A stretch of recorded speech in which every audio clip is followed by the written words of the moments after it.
I read an article in the New York Times months ago about a guy who left, I don't know if it was a girlfriend or fiance or something, high on a mountain in the Alps in dangerous conditions without adequate gear. He was a very experienced climber. She apparently was skilled, but not at his level.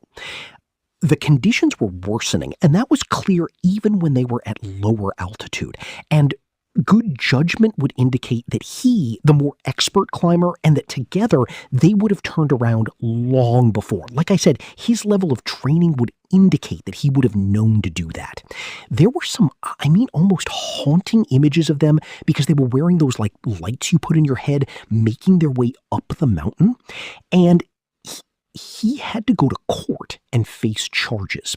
He said that she became exhausted and she couldn't go any longer. The allegations against him state that she was left unprotected on the mountain, pretty high altitude, while he alleges that he went to seek help. She then died. He was ultimately, this didn't happen in the United States, he was ultimately found guilty of gross negligent manslaughter. He got a suspended sentence and a small fine. Okay, what was very interesting in this particular case, know anything about the relationship. That was the disposition of the case. That's just what I've read in the news. But the New York Times recently ran a new article that was titled, "If He Leaves You on a Mountain, End the Relationship." It's like, okay.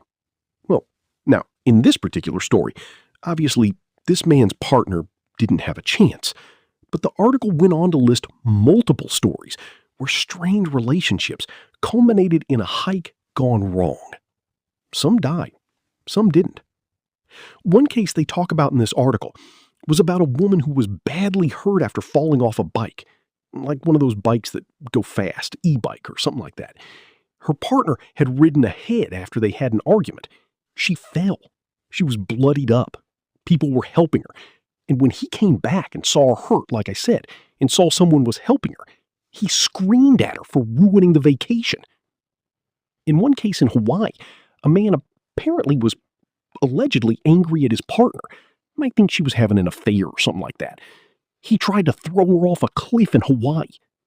He was found guilty of attempted manslaughter, and it ended up that she lived, so she was able to share what happened.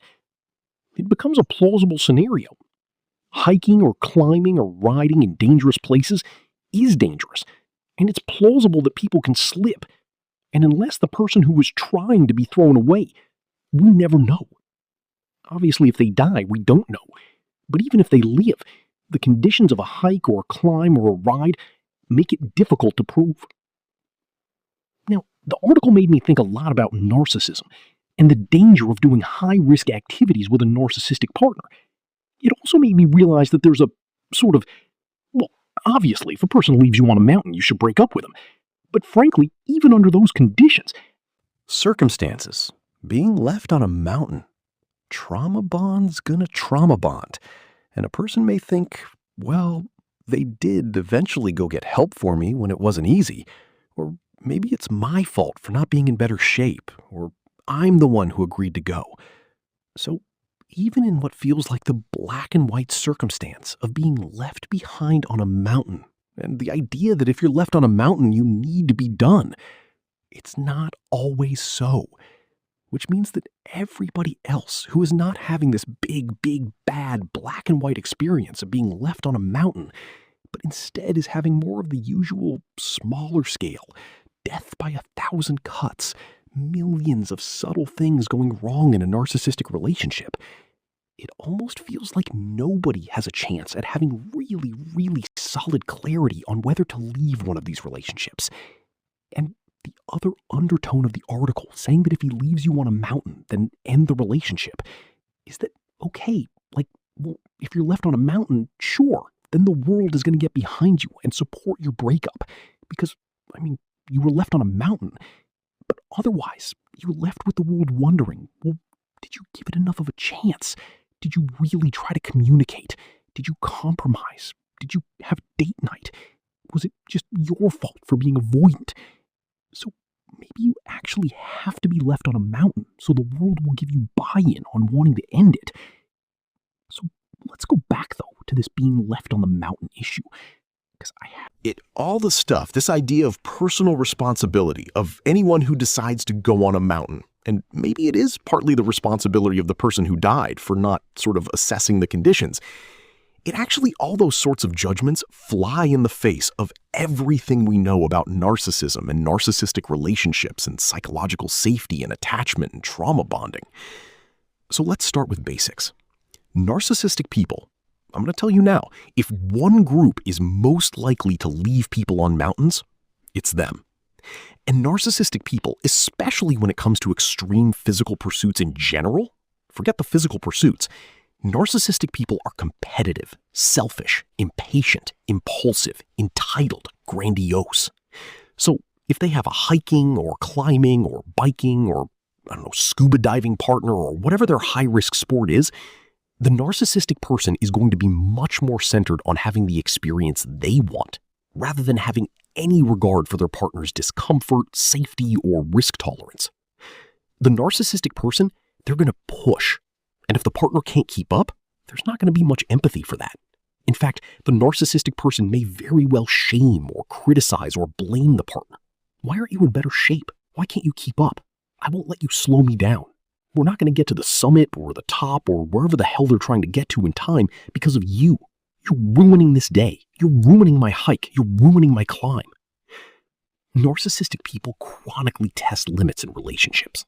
So in the example of physical limits, they're not only going to push their own physical limits. That's their choice. That's that grandiosity. They're going to expect that of others with little consideration for the safety or just even the sense of comfort that the other person is having.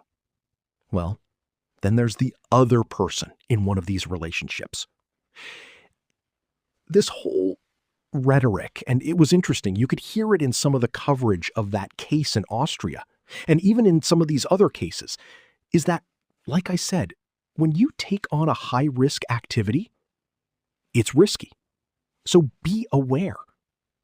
But that positioning doesn't account for all of the other dynamics underlying in relationships that are psychologically unsafe and potentially physically unsafe. Again, I have no idea what the hell these people's relationships were like, but it doesn't sound good.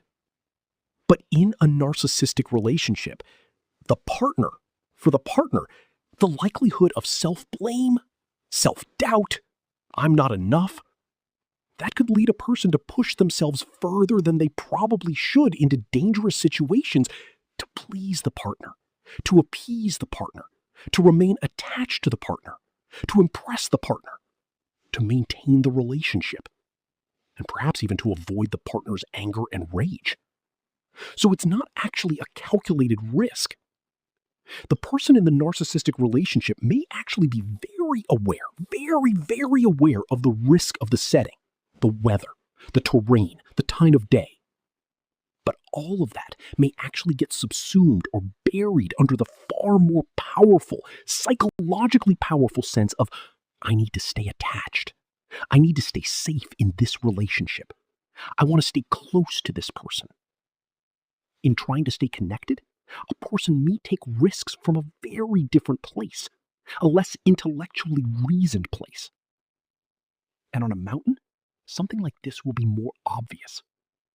In real life, it's not often as clear as the danger of freezing to death.